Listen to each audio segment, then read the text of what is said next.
Hi, நம்ம இன்றைக்கி பார்க்க போகிறது பூண்டு சட்னி. பூண்டு தேவையான அளவு எடுத்துங்க. அதுக்கு தகுந்தா போல்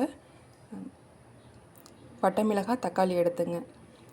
நான் 3 சின்ன தக்காளி இருந்தால் எந்த சைஸ் இருக்குமோ அந்த அளவுக்கு ஒரு பெரிய தக்காளி எடுத்துருக்கிறேன்.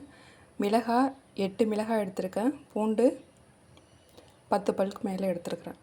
இந்த மாதிரி எடுத்துக்கிட்டு இதை அப்படியே அரைச்சிடலாம். கொஞ்சம் உப்பு போட்டு ஃபஸ்ட்டு எண்ணெய் ஊற்றி தாளிச்சிடலாம். நான் செக்கு நல்லெண்ணெய் யூஸ் பண்ணுறேன். நல்லெண்ணெய் தாங்க டேஸ்ட்டாக இருக்கும் இந்த சட்னிக்கு.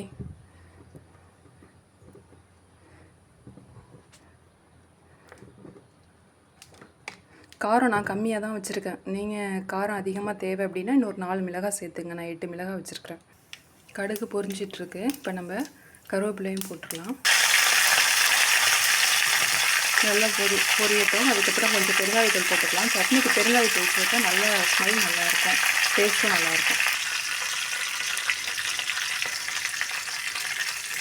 சட்னி அதோட சேர்த்துக்கலாம்.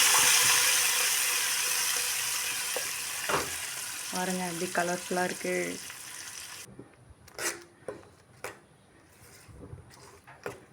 இப்போ இதை மிக்ஸ் பண்ணிவிட்டு கொஞ்சம் நேரம் அடுப்பில் இருக்கட்டும்.